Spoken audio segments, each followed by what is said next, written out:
a nós lermos um texto que está em Mateus, capítulo 6, versículo 19. Eu vou ler bastante, um pouco mais do que a gente costuma ler, mas é muito importante, e eu te aconselho que depois na tua casa, você leia todo o capítulo 6 e 7 de Mateus. Eu tenho certeza que vai te edificar muito. Então vamos lá, Mateus capítulo 6, versículo 19, diz assim: não acumulem tesouros sobre a terra, onde as traças e a ferrugem corrói, e onde os ladrões escavam e roubam, mas ajuntem tesouros no céu, onde as traças e a ferrugem não corroem, e onde os ladrões não escavam nem roubam, porque onde estiver o seu tesouro, aí também estará o seu coração. Os olhos são lâmpadas do corpo.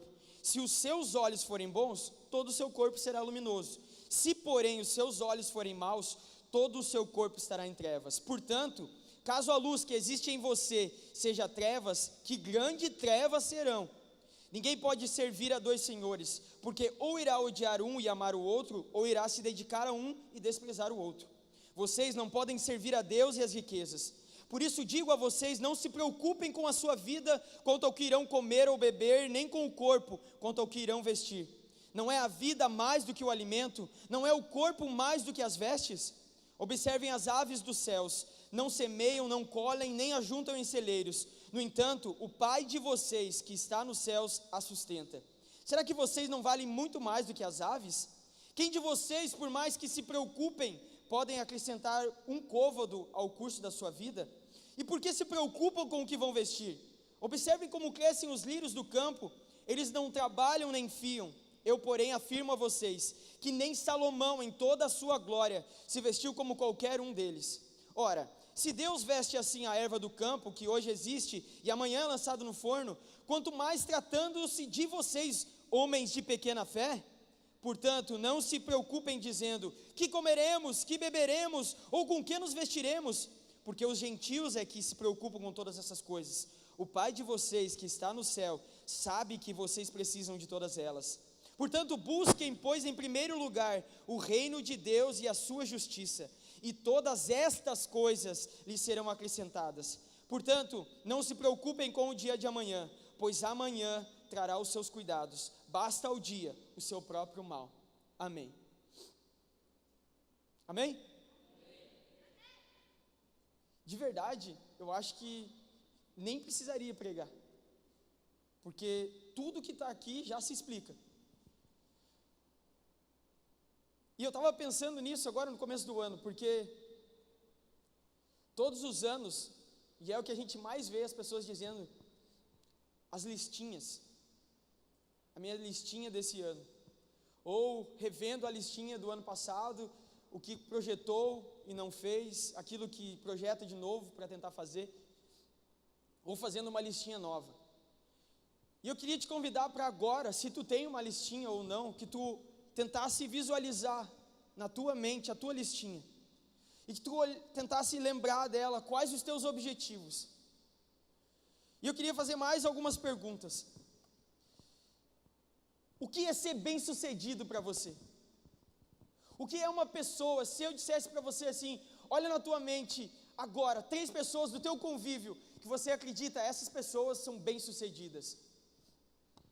Ou que você tem no seu convívio, ou não, que você conhece. Ou mais, eu já, alguns dias atrás, eu falei, eu acho que umas 2 ou 3 palavras falando sobre sucesso, e o quanto isso me impactou. E ontem eu mandei mensagem para vários amigos, alguns aleatórios, outros intencionais, e alguns que não são cristãos, que não compartilham da nossa fé. E perguntei para eles, o que é ser bem-sucedido para ti? O que é sucesso para ti? E eles me responderam, e eu fiquei surpreso com as respostas. Eu recebi respostas muito maduras. Eu recebi respostas de pessoas realmente inteligentes. E todas no seu sentido estavam certas.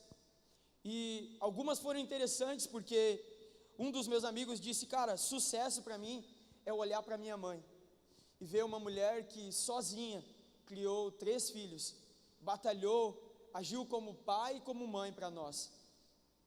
Uma outra pessoa que disse para mim assim, depois de ele dizer isso para alguns, eu perguntei: e você acha que sucesso, a gente pode botar sucesso ou bem-sucedido igual dinheiro?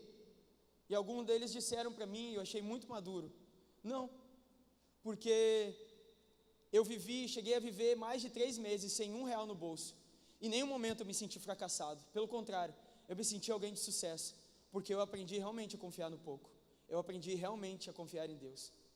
Eu recebi muitas respostas, e se tu pesquisar no Google, o que é sucesso, o que é bem-sucedido, o que o mundo diz sobre sucesso, sobre bem-sucedido, vai sempre relacionar a dinheiro, a poder, a pessoas que elas têm muito poder, muitos bens aquisitivos, e até pessoas, geralmente a Forbes, que é uma revista muito famosa, faz isso todos os anos, as pessoas mais ricas do ano, e eles colocam essas pessoas como realmente controladores do mundo.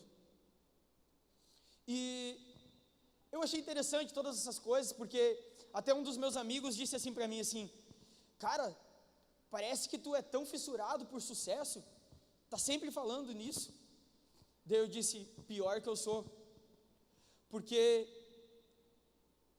a minha grande mentalidade não é o quanto o sucesso em si, a palavra sucesso, estar bem sucedido, mas sim o que sucesso significa para mim, porque eu entendi o meu propósito nesse lugar, nessa terra, e eu vou até o final da minha vida tentando ter sucesso na minha missão, porque a minha missão é provar para todo mundo que está na minha volta que sucesso não tem a ver com dinheiro, que sucesso é negar-se a si mesmo, que sucesso é abrir mão do meu próprio eu, que sucesso é se olhar no espelho e ver a situação do outro. É por isso que eu sou aficionado por sucesso, mas é por mudar a mentalidade, principalmente da igreja que eu convivo, de entender que sucesso não estão nas coisas do versículo 19 que acabamos de ler, que a traça, que a ferrugem podem corroer.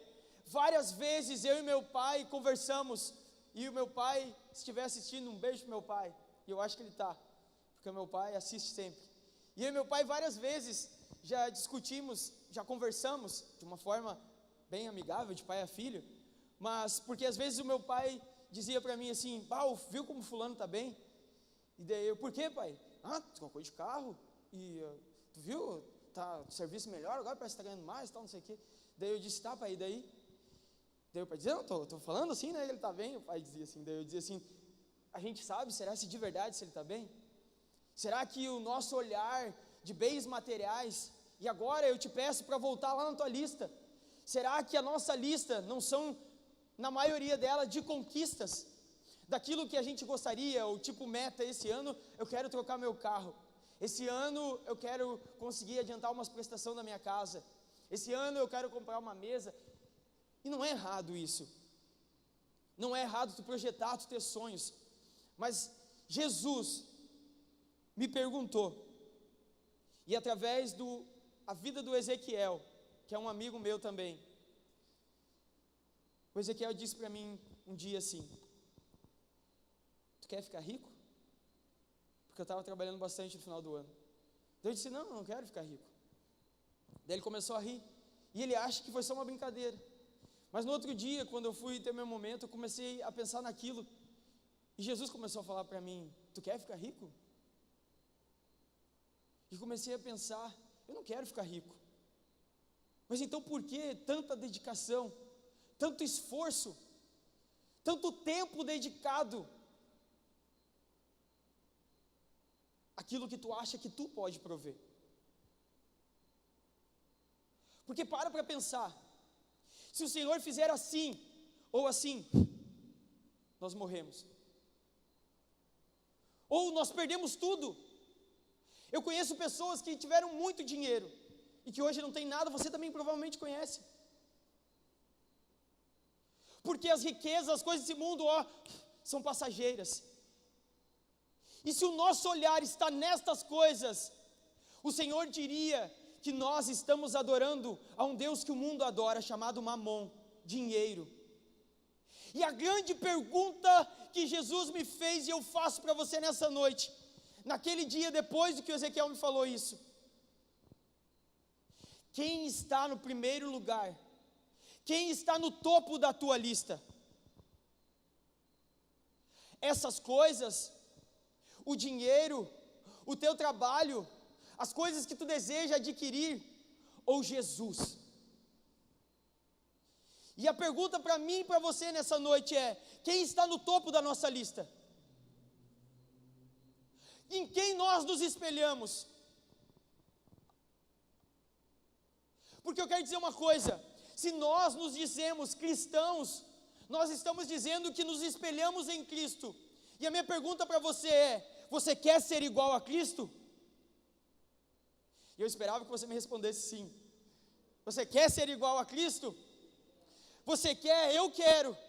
E a pergunta de Cristo de repente poderia ser nessa noite para nós: bom, e será que você está disposto a viver apenas 33 anos, e nos últimos 33 anos, você ser totalmente perseguido, e no final da sua vida, ser morto como um bandido, no meio de 2 ladrões, no meio do caminho para a crucificação, você ser até cuspido no rosto, ser negado por aqueles que se diziam teus discípulos, que caminharam 3 anos ao teu lado, em que você proveu pão, em que você proveu veste, você proveu tudo para eles, e no final eles abandonaram a ti. E a minha pergunta é: será que queremos realmente ser igual a Cristo? Será que Ele está no topo da nossa lista? Será que na nossa lista o topo, o cabeça é: eu quero ser igual a Jesus, sucesso, bem sucedido, o que a primeira coisa que vem na minha mente é Jesus? Porque para pensar, cara, isso mexeu muito comigo, muito. Porque olha o que o texto diz, Mateus 6, no versículo 22, olha só o que o texto diz: os olhos são lâmpadas do corpo, se os seus olhos forem bons, todo o seu corpo será luminoso, se porém os seus olhos forem maus, todo o seu corpo estará em trevas. Agora, portanto, caso a luz que existe em você seja trevas, que grande trevas serão. Olha só, como que pode haver trevas em luz, se nós estivermos com o propósito errado? Porque nós podemos sim estar achando que estamos servindo a Cristo e estar no propósito errado, tendo a Cristo como nosso servo e não nós como servos dele. Porque o que o Senhor nos leva com o Evangelho é a entender que o propósito da nossa vida é servir ao outro. Só que servir ao outro significa morrer para mim. E será que estamos dispostos a morrer para nós mesmos? Será que estamos dispostos a entregar a vida pelo outro? Será que estamos dispostos a colocar a mão na nossa carteira pelo outro? É que tu vê, né, um tempo tão difícil, agora deu essa explosão do Covid de novo, a gente não sabe o dia de amanhã, realmente não sabemos. E isso é ter fé. Por não saber o dia de amanhã, confiarmos que Deus é aquele que provê todas as coisas. Porque o que o texto continua nos dizendo: olha para os lírios do campo, olha para as aves, elas não semeiam, nem colhem, e o Senhor não é que as mantém viva. É o Senhor que te mantém vivo, é o Senhor que me mantém vivo. E nós andamos desesperados, batendo cabeça, e eu me coloco nisso, de um lado para o outro, achando que temos condições de prover as coisas, de com a nossa inteligência matutar planos. Nós precisamos andar submissos à autoridade e ao plano e propósito de Cristo, porque se nós não entendermos o nosso propósito, nós poderemos estar gerando trevas na nossa luz. E aqui diz: que grande trevas são. Porque sabe quando nós erramos com alguém, nós falhamos, e na hora que você deita a cabeça no travesseiro, é impossível que não venha na mente da gente. A gente começa a pensar: eu não precisava ter falado daquele jeito, por que eu entrei naquela discussão, o que eu ganhei falando aquilo? E essas trevas que ele está falando, é o nosso engano de achar que estamos no propósito certo, e aí o que vai acontecer é que quando deitarmos, a nossa consciência não vai nos acusar, porque achamos nos nossos conceitos que estamos andando certo, e aí que nos perdemos. Por isso que diz que grandes trevas são, porque não conseguiremos nos arrepender. Você está entendendo o que eu estou falando? Amém? Amém mesmo? Sabe, eu achei interessante porque eu mandei a mensagem mais ou menos para umas 30 pessoas. E 22 delas disseram para mim que sucesso era cumprir uma missão. E é exatamente isso que o dicionário diz. É uma incumbência e no final dela nós cumprimos essa missão. Nós temos êxito nessa missão. E sabe, há poucos dias o pastor Dionísio gravou uma série de vídeos. Qual é o seu propósito? E eu nem vou perguntar quantos assistiram, porque eu sei que muitas vezes há uma dedicação e a gente não se dedica para consumir aquilo que foi dedicado. E o pastor Dionísio destrinchou tudo sobre a questão de propósito. E eu quero só enfatizar algo aqui nessa noite. Propósito é exatamente isso. É reconhecermos o lugar que o Senhor deseja que estejamos, para que no final tenhamos êxito naquilo que Ele nos colocou como missão nesse lugar, nessa terra.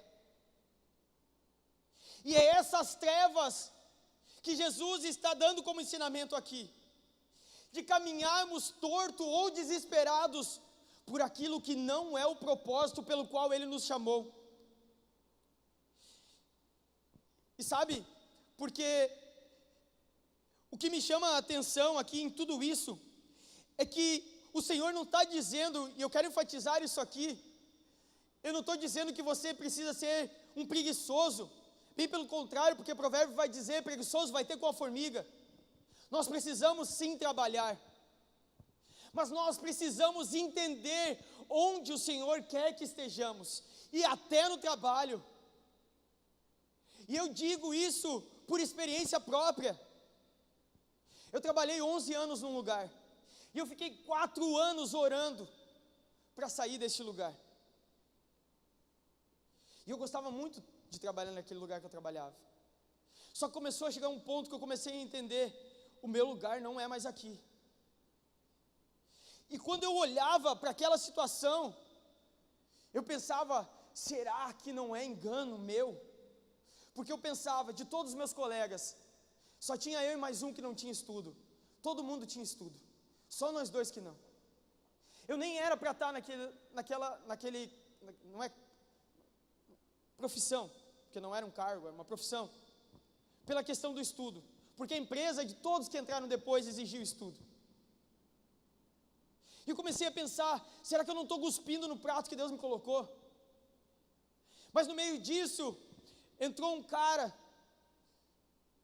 chamado Denner, ele está aqui nessa noite, e eu conheci ele, e ele me ensinou muita coisa,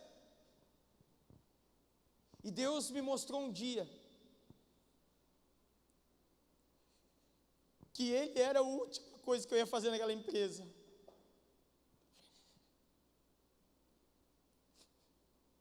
E no final do ano passado, Deus falou comigo e com a minha esposa que era a hora, e estava na hora.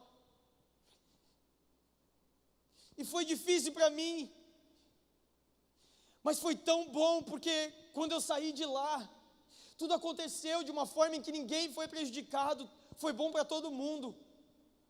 E quando eu saí lá de dentro, que eu estava descendo lá de Farroupilha, eu falei para a Yúlica, eu li o livro do irmão Yun, O Homem do Céu, e ele diz que quando ele saía das cadeias, era como se Deus vinha, olhava para ele com um sorriso no rosto e abria o portão e ele atravessava.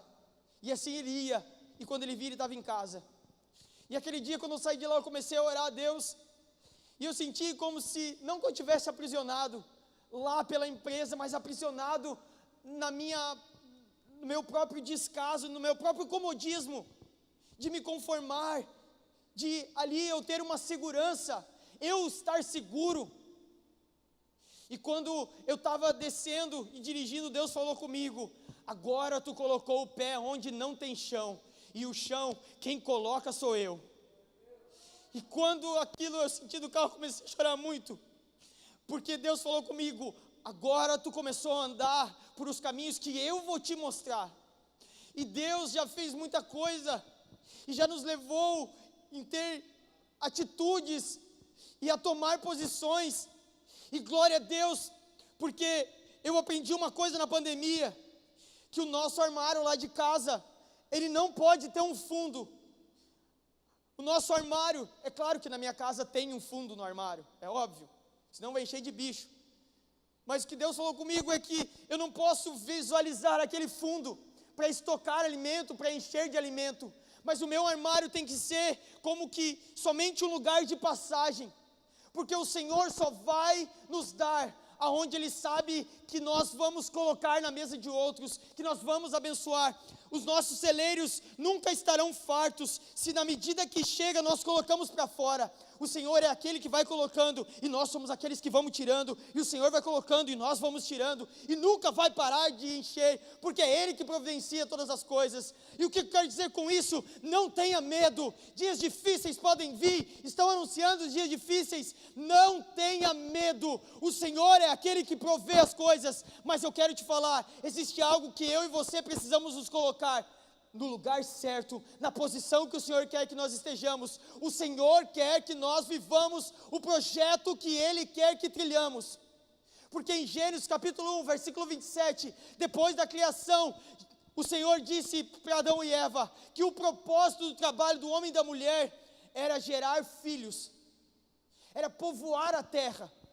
Mas logo depois, em Gênesis 3, 17, Deus diz, que pelo pecado do homem, agora a terra vai produzir espinhos e abrolhos. E olha que interessante, o que Jesus vai falar depois, sobre o que são esses espinhos. Eu quero que você vá comigo lá, Mateus, capítulo 13, versículo 22, Mateus, capítulo 13,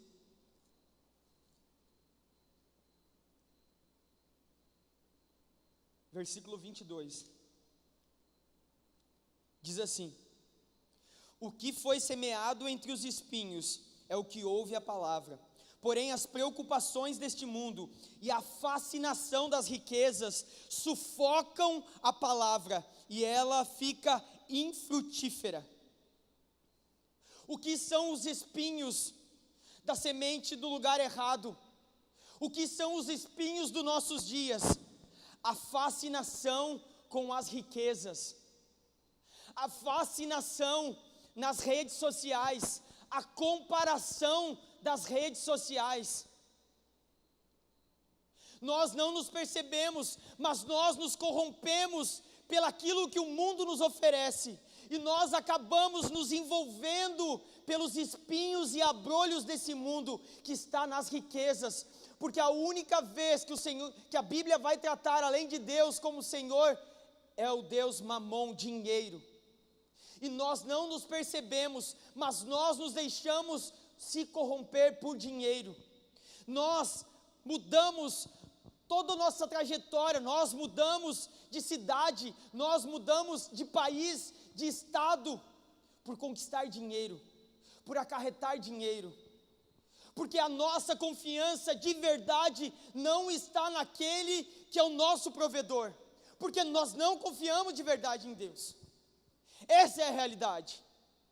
E nós acabamos nos envolvendo, como que eu falei a semana passada, e caminhando para o inferno sem perceber, gastando nosso tempo em nada, e vislumbrando riquezas, e achando que quando nós chegarmos lá, e o lá nunca chega,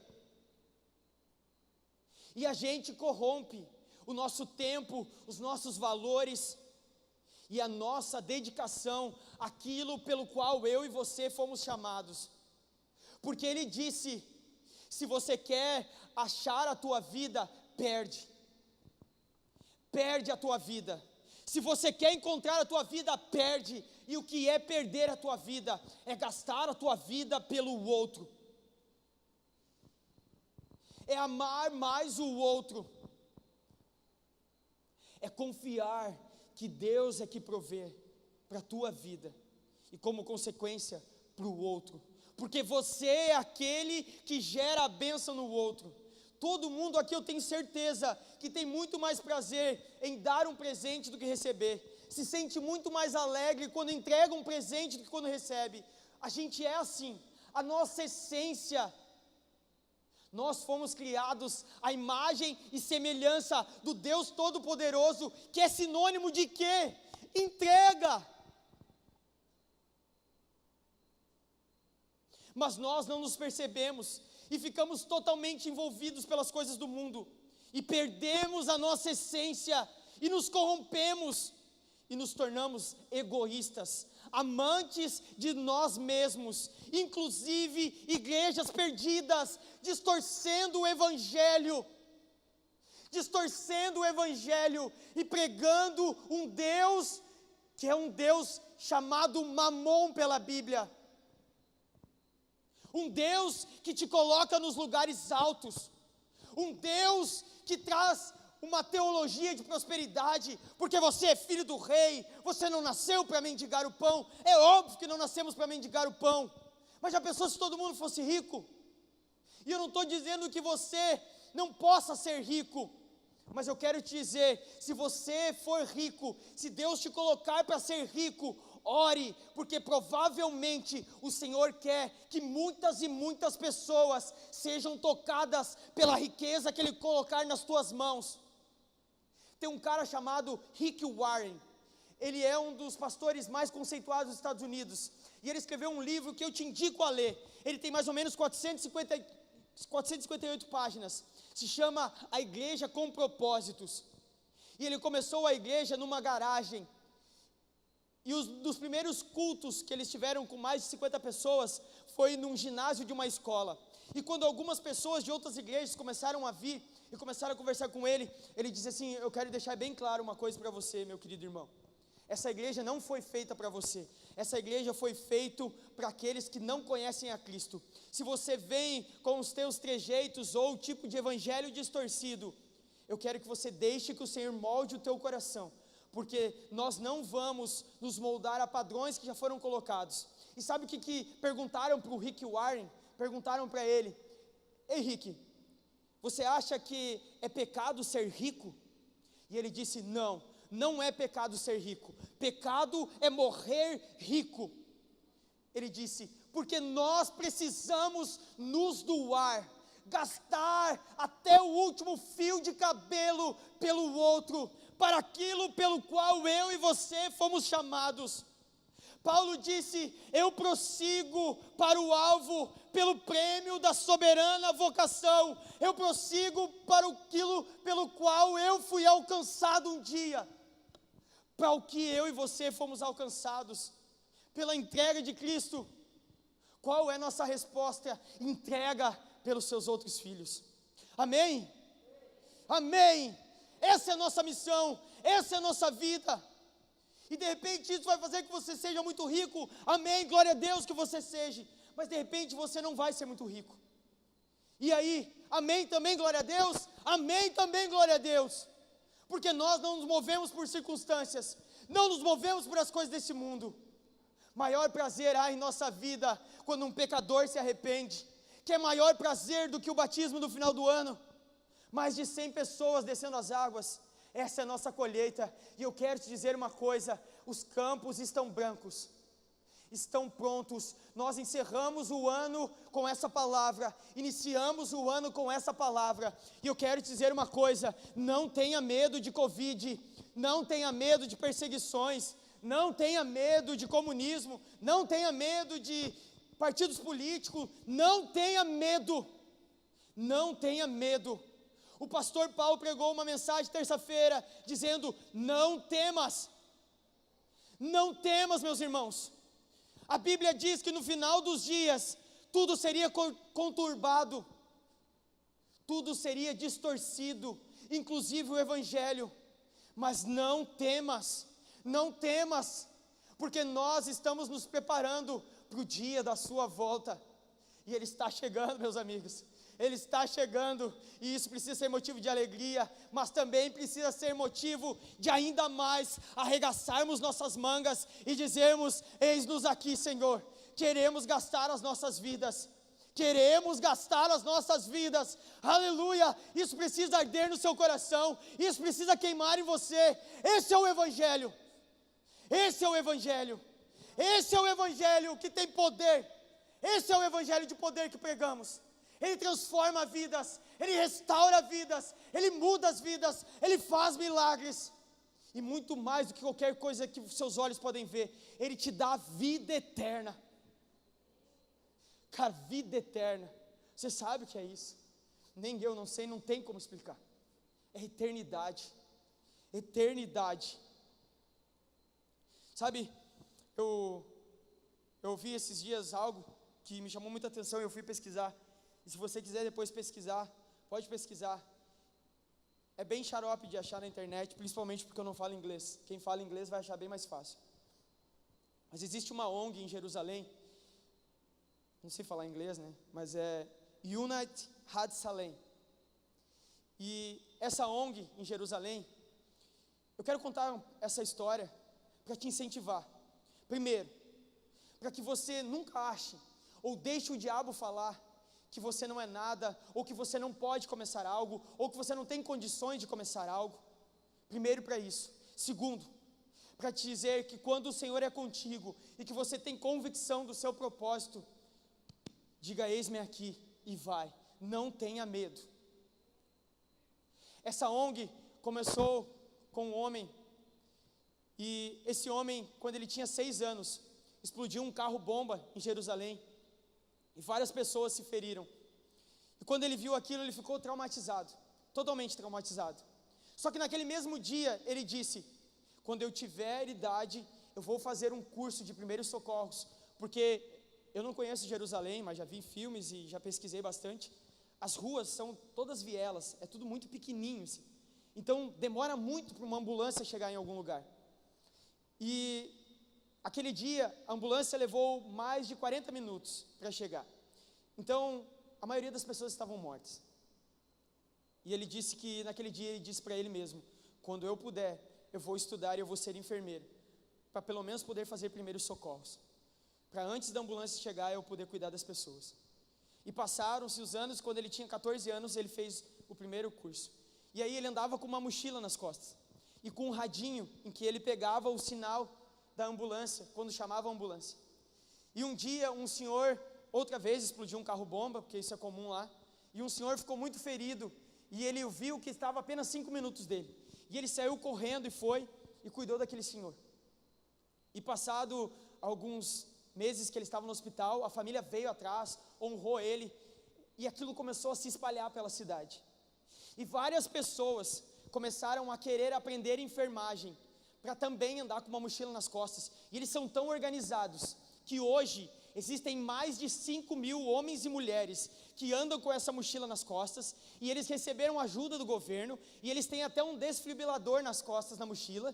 E então, o que acontece hoje, em Jerusalém, qualquer chamado, qualquer ocorrência de ambulância, em 90 segundos as pessoas são atendidas, porque em todos os lugares existem mais de 5.000 homens e mulheres que estão dispostos a estar com um radinho, esperando a ambulância ser chamada, e antes da ambulância ser chamada, atender essas pessoas e dar os primeiros socorros. E o que eu quero dizer com isso? Cara, não importa a formação que você tem, não importa quantas vezes você leu a Bíblia, não importa se você já usou um púlpito ou não, não importa se você canta, não importa se você prega, não importa se você é gago, não importa se você é tímido, não importa se você sabe falar ou não sabe, não importa. Se você conheceu Cristo, Cristo como o único e suficiente Salvador, eu quero te dizer uma coisa: vocês são essas pessoas que andam com um desfibrilador nas costas, podendo socorrer os teus vizinhos, os teus parentes, os teus amigos, uma pessoa no mercado, na farmácia, alguém acidentado na tua frente. Eu quero dizer, vocês e eu somos os enfermeiros do Evangelho, nós somos esses, nós só precisamos dizer: eu também quero. Amém? Vocês são esses, meus irmãos. Você que está assistindo nós de casa, vocês são essas pessoas. Nós somos os enfermeiros de Cristo. E as pessoas estão doentes, as pessoas estão desesperadas, elas estão clamando, muitas sem forças de ligar para um SAMU, mas você mora do ladinho dela e não percebe os sinais. Sabe por quê? Porque nós estamos insensíveis, correndo de um lado para o outro, preocupados com as nossas coisas, preocupados com o nosso dinheiro, preocupados com o nosso próprio reino. E o Senhor nos chamou para pregar um reino. Nós vamos para um reino celestial, amém, glória a Deus. Mas até que Ele venha, nós implantamos o reino onde andamos. E você é essa pessoa que implanta esse reino. Eu sou essa pessoa que implanta esse reino. Você precisa ser feliz. Eu preciso ser feliz. Com pouco, com muito, sem nada. Porque nós encontramos o tudo. Jesus. Amém? Amém mesmo? Aleluia. Amém. Eu quero te convidar a se colocar de pé. Porque esse texto, eu tenho mais uns 2 textos para ler, mas eu quero que você fique de pé.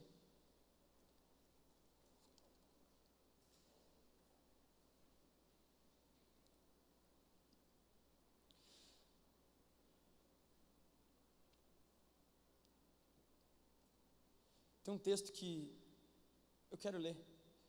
É Mateus capítulo 7, versículo 24.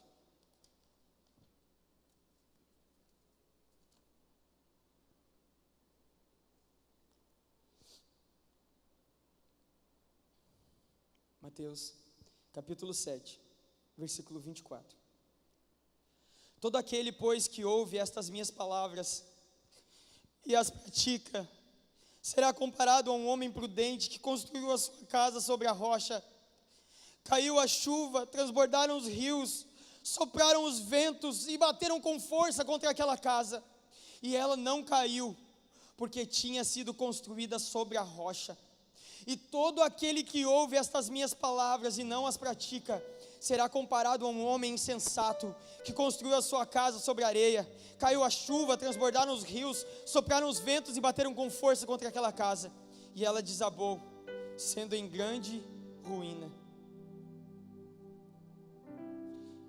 Cara, meus irmãos, jovens, adolescentes, a gente está toda sexta aqui, suando a camiseta de verdade, suando, batendo, e não é batendo para querer ser um legalista, para querer se achar que é superior, ou achar que nós temos o poder.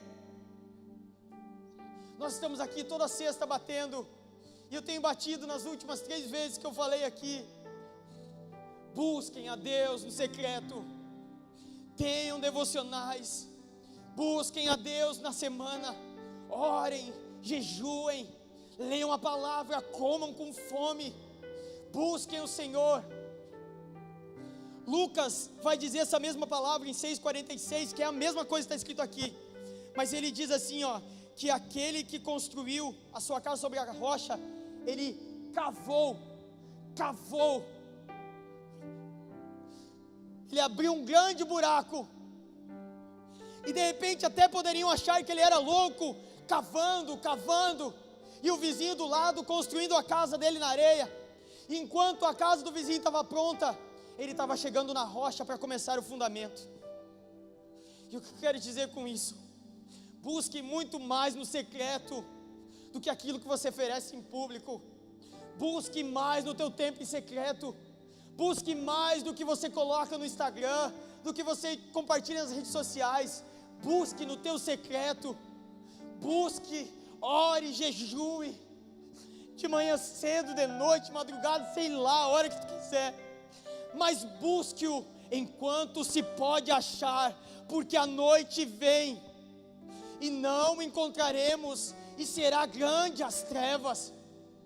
A noite vai chegar para todo mundo, e o que temos preparado precisa ser fundamentado na rocha que é Cristo, e isso não podemos fundamentar num culto de 1h30, isso você fundamenta no seu secreto, na tua casa, porque o que o meu pai e o teu faz? Ele te dá em secreto, ele te chama para o quartinho, ele te chama lá para o teu lugar secreto, e lá ele te ouve, e lá ele te dá em secreto, e de repente tem coisas que nunca vai sair a público, e não importa, porque ele está te capacitando, e ele te capacita no secreto. E o que eu quero te incentivar aqui nessa noite, mais uma vez, ore, busque, jejue, faça devocionais, e se um dia tu falhar, vira a página, amanhã tem outro, começa de novo, e se falhar, levanta, vai de novo, e assim vai, mas busque enquanto se pode achar. Nós precisamos alicerçar a nossa vida na rocha que é Cristo. E a última passagem que eu quero ler, eu prometo que é a última, está em 1 Reis, capítulo 17, versículo 8. Se você não quiser abrir, está tudo bem, eu vou ler bem rapidinho. Diz assim, 1 Reis, capítulo 17, versículo 8. Dispõe-te, então veio a palavra do Senhor dizendo, dispõe-te e vai-te a Sarepta que pertence a Sidom, e demora-te ali onde ordenei a uma viúva que te dê comida. Então se levantou e se foi a Sarepta. Chegando à porta da cidade, estava ali uma mulher viúva apanhando lenha. Ele a chamou e lhe disse, traze-me, peço-te uma vasilha de água para eu beber. Indo ela buscá-la, ele chamou e lhe disse, traz-me também um bocado de pão na tua mão. Porém ela respondeu, tão certo como vive o Senhor teu Deus, nada tenho cozido, há somente um punhado de farinha numa panela, e um pouco de azeite numa botija, e vês que apanhei 2 cavacos, e vou preparar esse resto de comida, para mim e para meu filho, comê-lo-emos e morreremos. Elias lhe disse, não temas, vai e faze o que disseste, mas primeiro faze dele para mim um bolo pequeno, e traz-me aqui para fora, depois farás para ti mesma e para teu filho, porque assim diz o Senhor, Deus de Israel, a farinha da tua panela não se acabará, e o azeite da tua botija não faltará, até o dia em que o Senhor fizer chover sobre a terra. Quando nós entrarmos no propósito exato, quando nós estivermos na direção exata, quando entendermos exatamente onde o Senhor quer que estejamos, nós não vamos ter medo, porque nós ouviremos da boca do próprio Deus, não temas, eu, o Senhor teu Deus, te digo, não vai faltar nada, tenha fé, tenha fé. A mulher pegou o resto que ela tinha para comer para morrer, e ela deu primeiro para o profeta Elias comer, e Elias disse para ela, até que chova novamente, não vai faltar comida para ti e para o teu filho. Você entende que até aquele momento não tinha chovido na terra, e ainda se passou mais um ano, até que deu chuva, e todas as vezes, cara, meu Deus, meus irmãos, imagina isso, você ir lá no teu pote de arroz, porque a Yúlica coloca o arroz num pote, então imagina indo lá pegar o arroz, todo dia, e o arroz se regenerando, e tu pegando o feijão, e o feijão se regenerando, e alguém chegando na tua porta e batendo, tem um pouquinho de arroz? Tem, e você lá pegando no pote e dando, tem feijão? Tem também, e tem leite também. Será que podemos nos colocar nesse lugar? Irmãos, podemos nos colocar nesse lugar? Amém, amém de verdade, podemos nos colocar nesse lugar. Então feche teus olhos nessa noite, ora ao Senhor, fala com Ele, você não precisa de mim, faça a tua oração, te coloca nesse lugar, te coloca na posição da viúva, te coloca nesse lugar, te coloca para viver os planos que o Senhor tem, para as nossas vidas.